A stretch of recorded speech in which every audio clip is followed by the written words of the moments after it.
GeForce series ng WE. Hindi ko alam yung history ng Ascend at WE pero I think halos same or same company yata sila.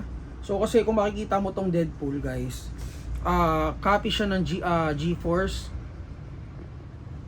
So ayan no, pati yung trigger WE, naka speed trigger na rin siya. Ang ganda nito for competition. So ayun, naka ano.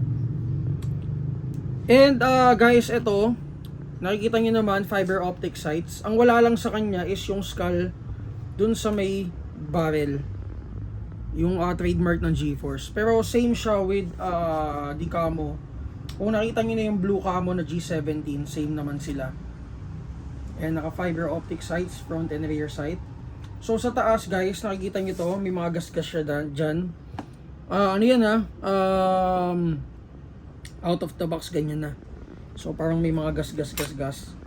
And same with the outer barrel.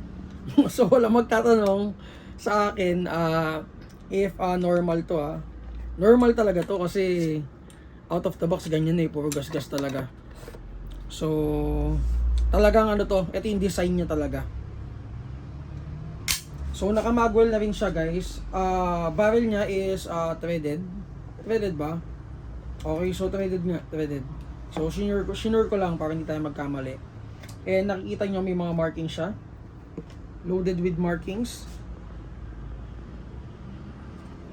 Dun sa likod may markings din, dun sa pinaka-grip. And ito yung magazine niya guys. Same din with the Gen 3 Perfection.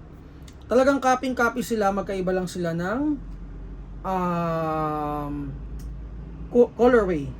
So magkaiba lang ng kulay. Ito yung magazine niya. Mataba yung ano niya, base plate. So pakita ko rin sa inyo yung isa natin din i-unbox or i-demo, which is the 3.8 Brontosaurus. And long magazine, ito. And yung kasama niya magazine, ito pala. So ito aftermarket to guys 50 rounder tong, mahabang to. So for the 3.8 guys, wala siyang full auto. Semi auto only. Naka fiber optic sights, metal frame, metal slide. Naka magwell na rin. Okay, so yung pangatlo is the ICS Challenger. Medyo na piyok ako dun. ICS Challenger.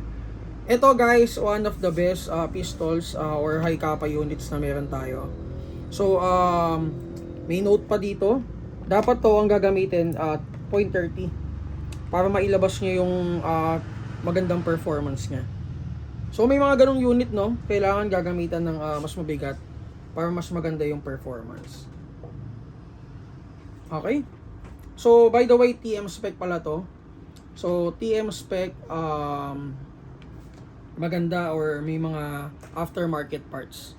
So mayroon na rin siyang system dito, MOS system, plate for optic attachment.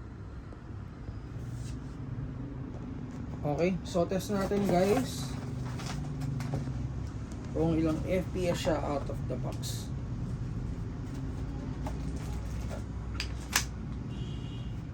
Okay, firing.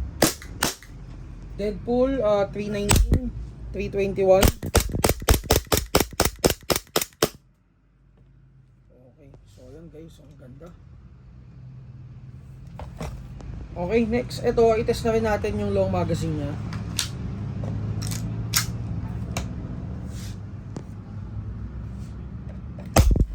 .238. Oh, namatay yung chrono. Wala nang battery. So, test na lang natin. Ito guys, 283 FPS. So, normal naman yun sa mga ganong grabe, ang ganda oh. Ito 50 rounder, ganda nito. Oh, ayan, 267. Grabe, nagalit. Okay, so ayan, okay to.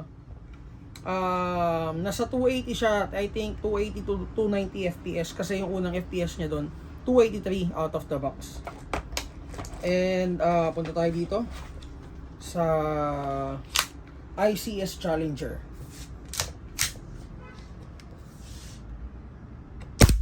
Oh, 327. 323.